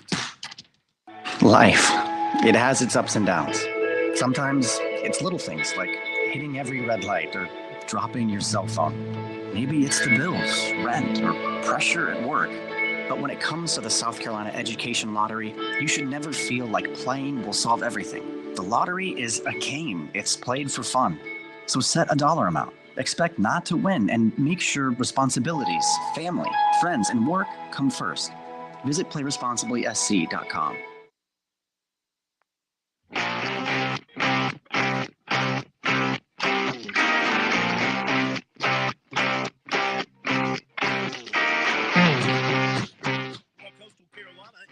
Playing later on tonight. The only other team still playing hoops in our state, the USC women. A little bit bigger stage, I would say. Final four of the NCAA women's tournament after dispatching Creighton yesterday in Greensboro. Here is some of what Dawn Staley had to say in the post-game session about the win and about having those Gamecock fans in Greensboro. I just want to say that being here in Greensboro and all the people, you walk in the arena, at the hotel, really made us feel special. And I know I'm one that really looks at, and I feel when people are genuinely just happy and inviting and host our tournament. And we felt that every time you walked in the door, there was always a greeting. It was always, how you doing? And that makes me feel really good because it gives our players an incredible student athlete experience. It's not all about the basketball. That's a big part of it, but when you walk into an arena and you feel the love, for everyone that's, that's working here, the yellow coats and everyone, the people at the hotel, the proximity were just incredible, just over the top. And then I'd like to just kind of thank, Creighton. I mean, congratulate them on a tremendous year. Nobody probably had them in their bracket, being in the Elite Eight, first time in their program history. And it is really something to be proud of. I mean, we had a lot of firsts a few years ago, and I hope they hold on to it and come back stronger and move further in the tournament because it only strengthens our game and it helps our game. So congratulations to them. And then I just want to say to our local media who have been just examples of treating our program like a real sport for years, like years. This isn't like, it's just happened. You cover us, you you wear your heart in your writings. You wear it, when you're in front of the public on, our local news, and you wear it. We win, you feel it. We lose, you feel it. And we can feel that in how you cover our team. And we really appreciate it for treating us that way. Because every program doesn't get what we get. And I value what you do for us. So thank you. Look, this has been a goal all year, and now that you're here, how do you strike the balance between celebrating a hard-won regional title, but also realizing you got business to take care of in Minneapolis? Yeah, we got a couple days to do it. Our players, celebrated. They'll probably celebrate again. I hope they go to class tomorrow. And then, we got a quick turnaround because I think we leave on Tuesday. So I think we're gonna enjoy it. We don't play until Friday. We'll watch who our opponent will be tomorrow. And it feels good to be the first one to go in and kind of watch everybody else sweat it out. But we're gonna enjoy it. You got some young players who have no clue what it means to go to a Final Four. So we'll probably have to hold them back a little bit because they just don't know the whole excitement of it. And then you got some older players who've been here before, and they have one thing on their mind, and that is to win a national championship. And we do it game by game. But it was pressure packed the entire season, and it's a relief to know that we're back, and now we can settle in and try to get this thing done. All right, Dawn Staley, some of what she had to say after that win, and I'm sorry. I mean, I shouldn't go there, should I? About the media comment. I mean, I'm sure the folks there appreciated it, but A coach should not be sensing from their media that the media is wearing their emotions on their sleeves, win or lose. That's, today's media is different than what, the old world media uh, was taught to be like. Today's media is not necessarily taught to be that way, which I guess in the eyes of some is okay. Not necessarily in mine, but in others, I guess it's okay. I mean, I get what she's saying. She appreciates the coverage, and that's certainly understood. But no coach should ever sense that's really on the media. That's because I guess she feels their pain when they lose and she shares their joy when they win. But there should be no pain when you're covering a team as a member of the media. There should be no pain when they lose or no joy when they win. Just do your job and present the information. Be right back. On Point Weather is made possible by our friends at Palmetto Citizens Federal Credit Union on 107 The Point. And here's tonight's forecast. Mostly clear and cool this evening with the low temp dipping to 41. Tomorrow, more sunshine than clouds, but a bit cooler with a high temp popping at 63. Wednesday is the warmest day of the week with a mix of sun and clouds at a high of 84. Thursday looks like a rain day for this week. I'm Brian Leonard with your On Point local weather. When you think about spring, good stuff springs to mind. Like spring break. Woohoo! A friend springing for drinks. Thanks, dude. A spring in your step. Spring fever. Oh, behave. And best of all, spring water dough pizza from the Mellow Mushroom Pizza Bakers. Yeah, baby. Experience the taste of spring with our amazing hand-tossed pies, spring fresh salads, and over 100 beers from around the world. Enjoy spring at the Mellow Mushroom in the Vista and on Sunset in Lexington. With SRN News, I'm Keith Peters reporting. A private Russian military contractor that has been accused of human rights abuses has deployed to eastern Ukraine. Britain's defense ministry says the Wagner Group was expected to bring up to 1,000 mercenaries to take part in combat operations after the regular Russian military experienced heavy losses. Pentagon officials have recently said that they expected Russia to look for ways to replace their combat losses with troops based in other countries. The U.S. and EU consider the group to be a surrogate of the Russian military, but the Kremlin denies it even exists. On Wall Street, the Dow up by 94 points, the Nasdaq rose 185, the S&P 500 advanced 32, oil down $7.95 to $105.96 a barrel. More details at srnnews.com. Balance of Nature's fruits and vegetables in a capsule, changing the world one life at a time. I'm a physician. I've been in practice for 40 years. And when I started taking this, I don't like medicines, and I probably have taken more people off medicine than I put on it. And so I looked at it, and it's pretty much a natural element. And there's no question in my mind, knowing a lot of patients, that people my age, 60 and over, do not eat right. And they certainly don't get the appropriate nutrients through the vegetables, fruits, and things like that. So I think that it supplies the building blocks that your body normally would use to heal itself. And if you don't get them, you don't heal right. So it's amazing. I'm doing what I did 2 years ago.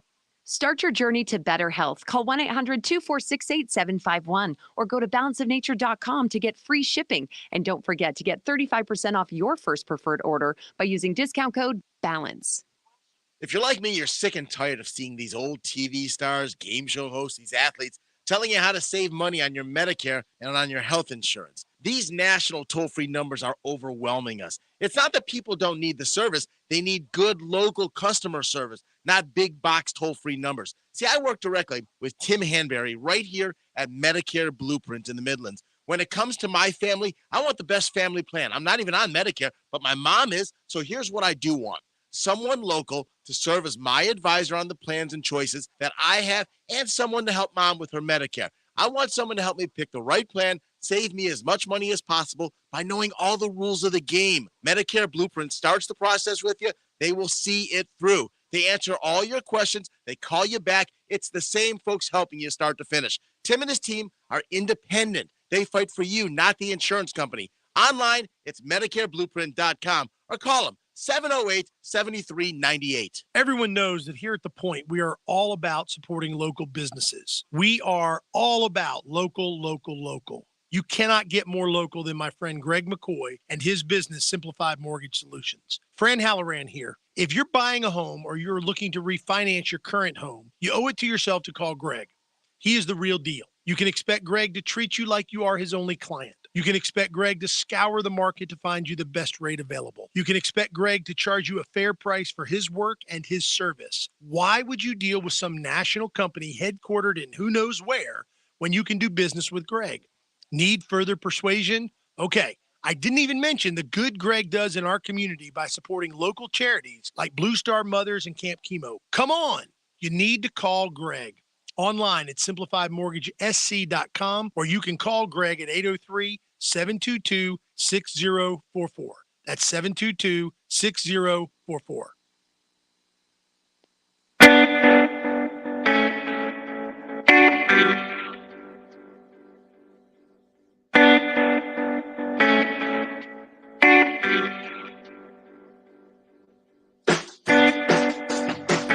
Hey, you know what's coming up? We're now officially into spring. Summer's right around the corner. How about get ready for that great summer vacation down at Litchfield or at Pawleys or the beaches along the Grand Strand? You need a place to stay. You need a place to rent, maybe some property you want to buy. Give Jimmy Smith a call at James Smith Realty, 843-237-4246, or visit PawleysVacationRentals.com. They have a great staff, and they will take marvelous care of your needs, whatever it happens to be.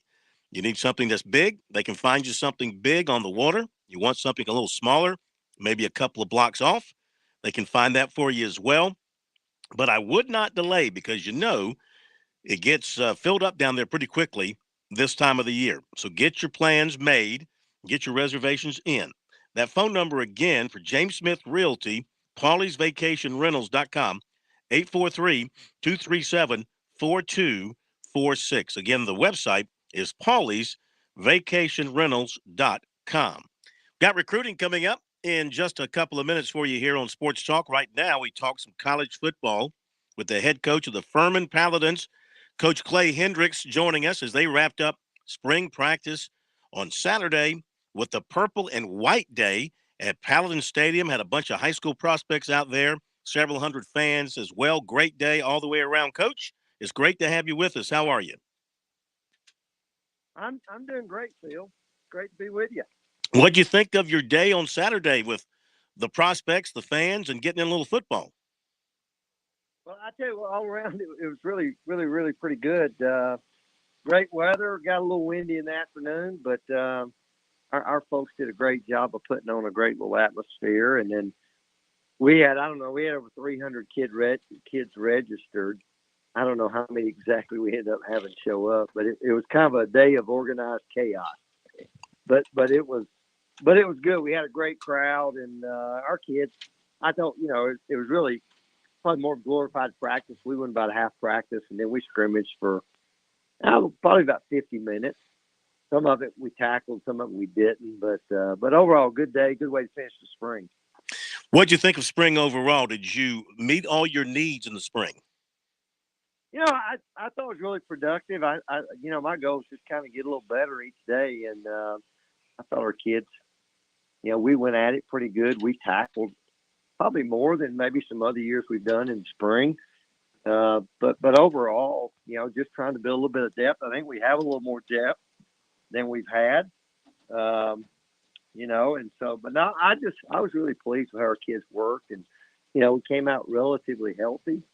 Nothing that'll, be significant, for somebody coming back from. So, put us in a good spot heading these next 4 or 5 weeks, which will be huge for us, before we head into finals. How about your quarterback play, and how do things change at quarterback with the grad transfer that you announced today coming into your program?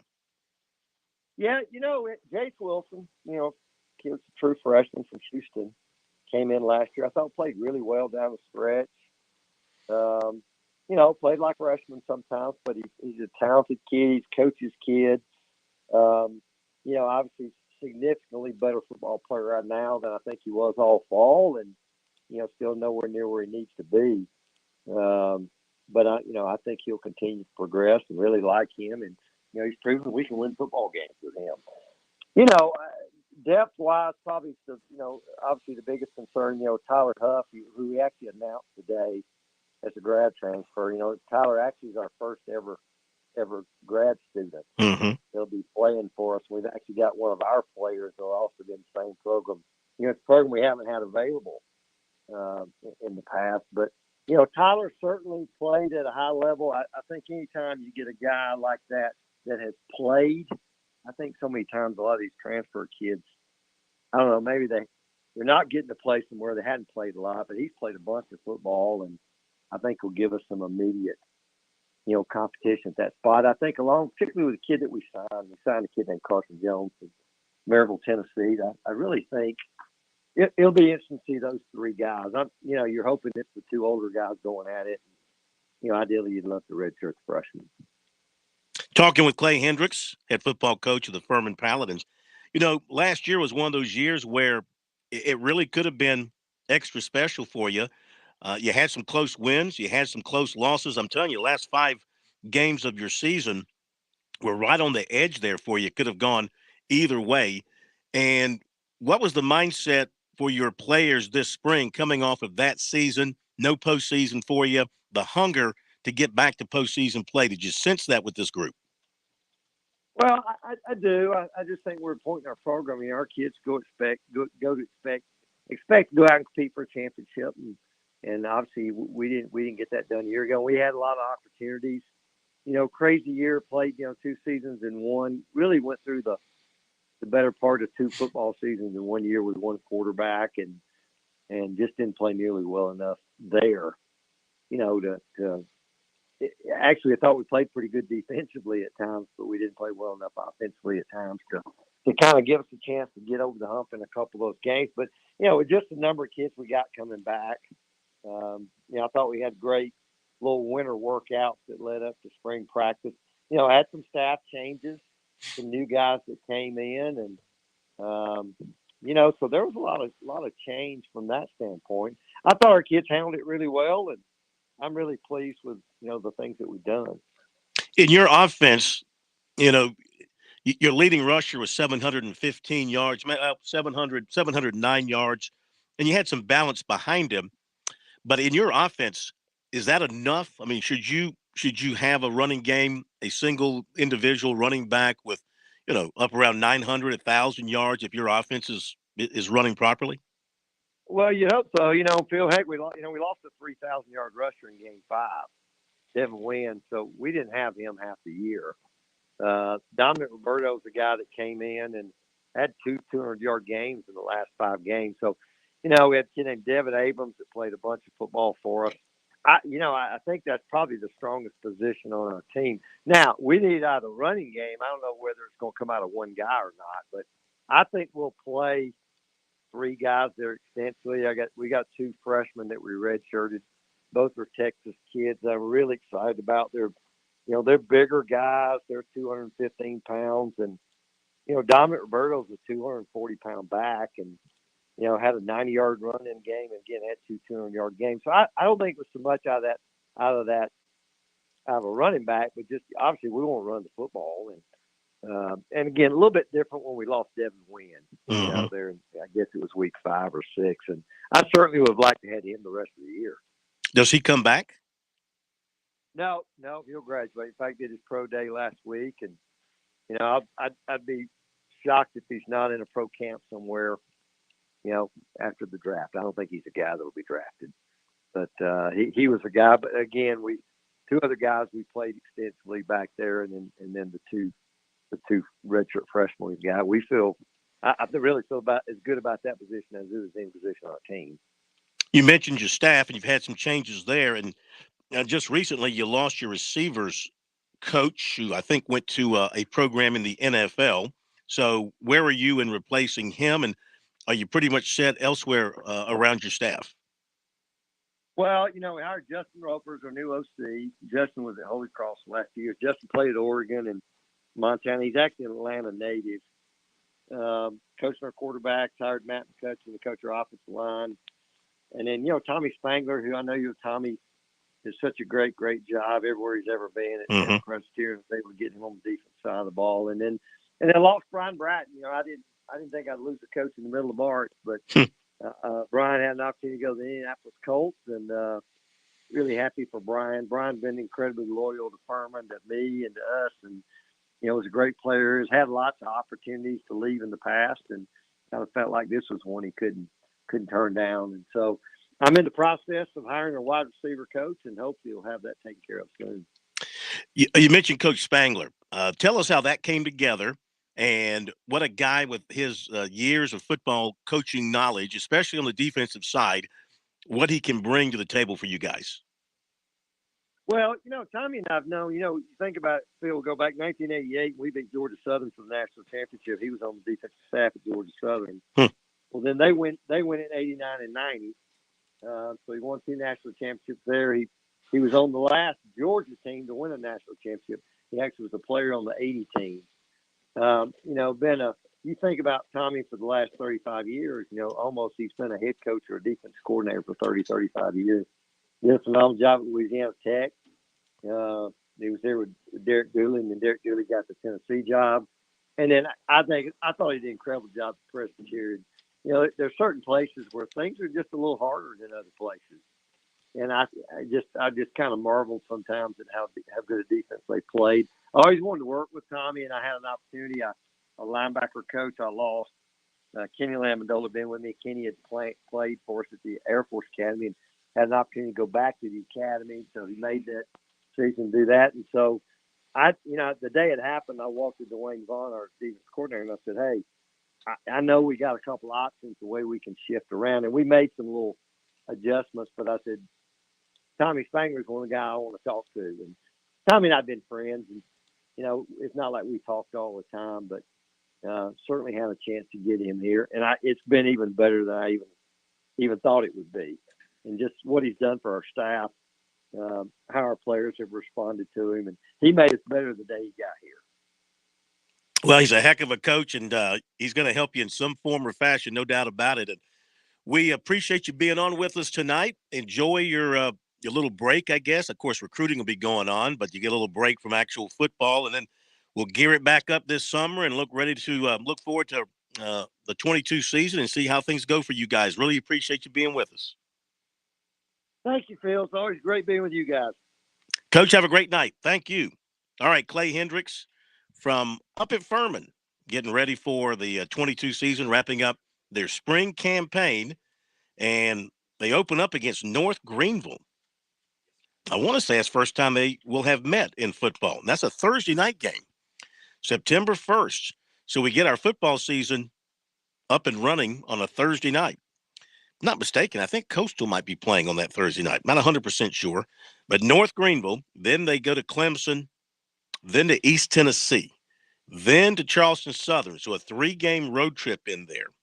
Then home to Sanford, to the Citadel, home to Western, up to VMI, home to Chattanooga, over to Mercer, and then home against Wofford to wrap up the regular season. And it looks like 24-17-10. Yeah, no open weeks except for that Saturday after the Thursday they play. I don't see an open week. 8-15, 22, 29. No, I'm wrong. First Saturday in November, they are off. So towards the end of the season, they get their open date. All right, thanks to Clay Hendricks for being with us tonight here on Sports Talk. I think, they had a winning year last year, not the kind of year they wanted to have. Furman 4-4 in the league, 6-5 overall. Won their last 2 games after losing the 3 before. All close games. So that's what I was saying. The season could have gone either way for them.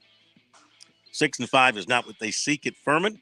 Quarterback will be more experienced. Got the grad transfer coming in. Probably be a little bit better. We shall see. Be right back. The countdown is on, and Columbia Fireflies baseball is right around the corner. Join us at Cyber Park for Fireflies opening night Friday, April 8th at 7:05 p.m. as the Fireflies battle in-state rival Atlanta Braves affiliate, the Augusta Green Jackets. Make sure to stick around after the game for Fireworks Spectacular. Fireflies opening weekend continues Saturday, April 9th with our royal celebration and another roasting fireworks show.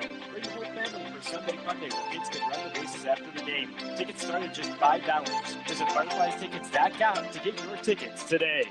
I'm attorney Jim Corbett. I love sports, and I've helped people for over 30 years. Contact me at jim@jimcorbettattorney.com when the insurance company won't pay your claim or you have complicated issues. Some other business causes your business to lose money, jim@jimcorbettattorney.com. When you lose a relative and find out you got cut out of a will or don't get what was promised. When you have serious injury, like from a wreck or mishap or on the job, jim@jimcorbettattorney.com.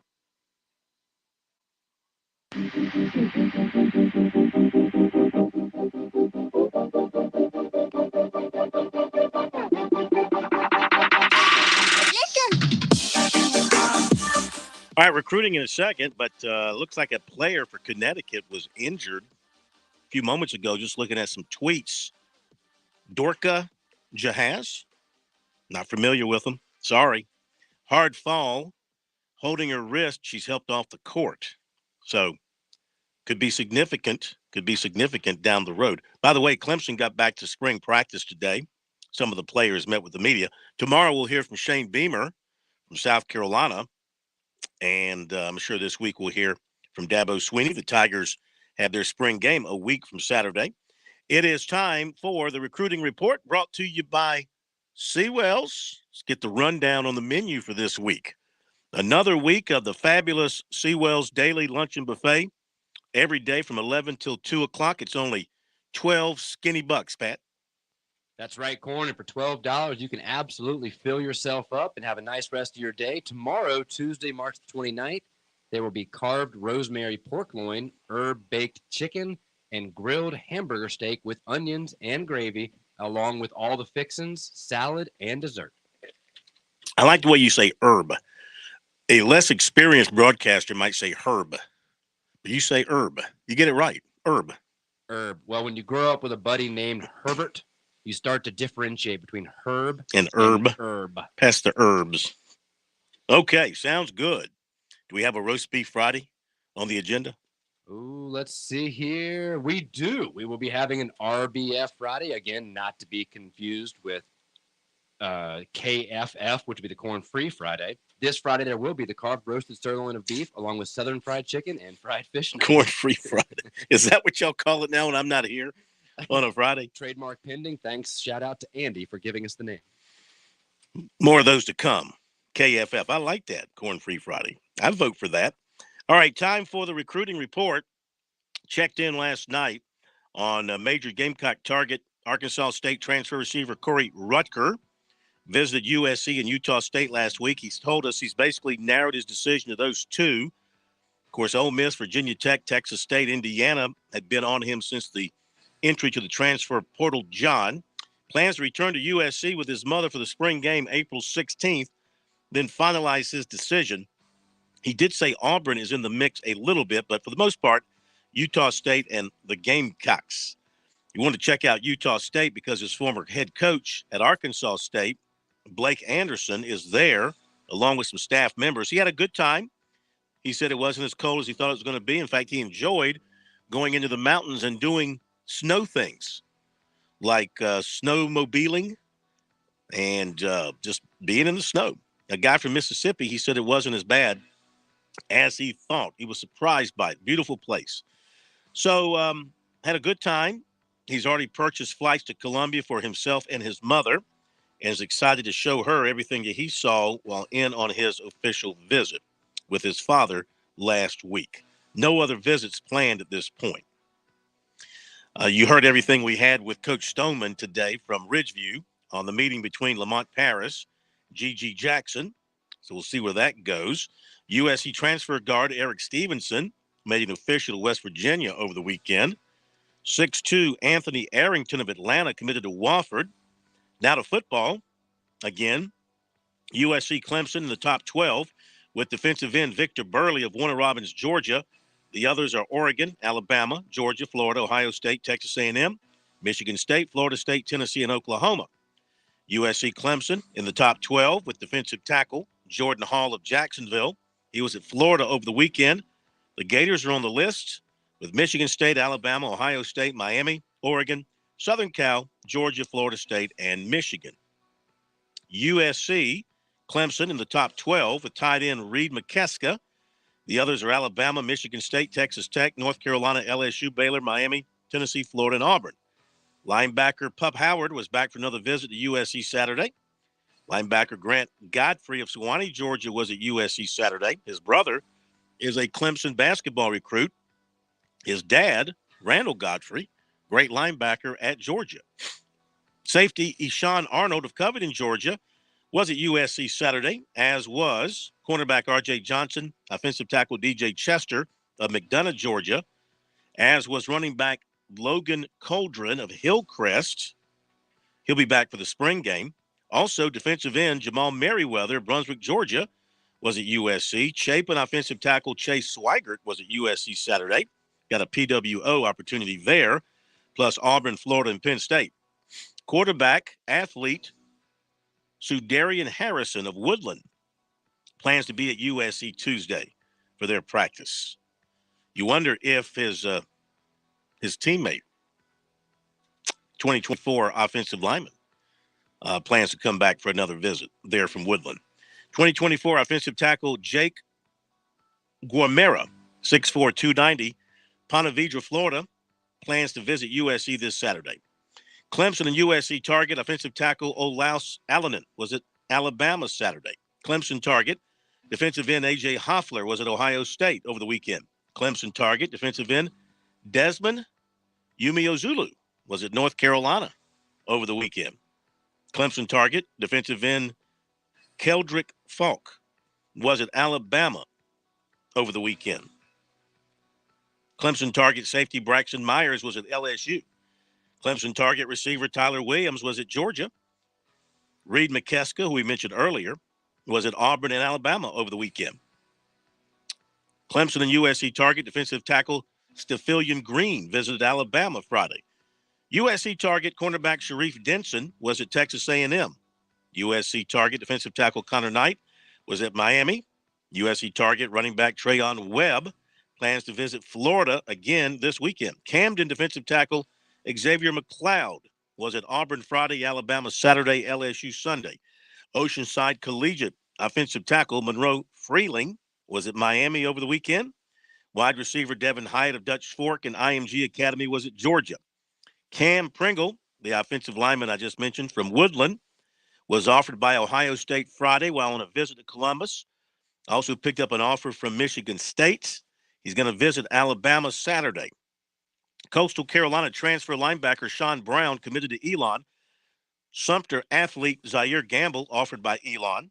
Daniel receiver corner Myson Kelly offered by Tulane. Dutch Fork running back Jarvin Green offered by Gardner Webb. Shouldn't that be Jarvis? I think it's Jarvis Green, offered by Gardner Webb. Typo. Beaufort defensive tackle Amon Smalls, offered by West Virginia. 2024 receiver Mazio Bennett of Greenville plans to visit Alabama April 9th. USC offered today 2024 linebacker Aaron Childs, Olney, Maryland. Athlete Thomas Williams of Powdersville was at USC Saturday, also drawing some Clemson interest, and has several P5 offers. He plays running back, safety, and corner. Clemson target safety Tony Mitchell of Alabaster, Alabama, named a Final Five of Florida, Texas A&M, Georgia, Alabama, and Oregon. And Lower Richland wide receiver Nate Branch plans to visit Clemson April 9th for the spring game. There you go. With the recruiting for tonight, for now, we'll be, of course, working it all through the night. We never rest. Our website, SportsTalkSC.com. On Twitter, use the hashtag STRecruiting. Pat? Just real quick to add to your story, Chris mentioned earlier that he was a bit surprised to see Weldon's Levesque enter the transfer portal from the Gamecocks, but he expects him to at least talk with Frank Martin and UMass. Well, another name I want to throw out there, Jermaine Couisnard, he actually received a scholarship out of high school to UMass. So he already has a little bit of a connection and was already heavily recruited by them. And according to 247 Sports' website, he was listed as, or UMass was listed as his fourth choice out of high school. Worth noting. Excellent. I want to mention this too. I found this on a Gamecock Central message board today, just kind of glancing through. So there was a meeting of the USC Trustee Screening Commission, and they go before, I guess, the State House. Dick Karputlian, it says here, was grilling trustee Charles H. Williams, who is not up for reappointment. And Williams said that the board did not know that Will Muschamp was being fired until after the fact. And now I'm taking this secondhand from somebody who was listening and writing this. He, the trustee, Williams, is calling Lamont Paris's contract a bad deal. It says he chastised Ray Tanner for giving him such a significant pay raise and a buyout coming from Chattanooga. He said he voted no to the contract. He also says here, threw Tanner under the bus repeatedly. He said, y'all got to be more financially smart on these deals. This can't keep going on. And he says he wants to support Paris, but giving him this contract, he said, quote, was irresponsible. It never ends with these people. It never ends. This has ended for us tonight. We'll see you tomorrow.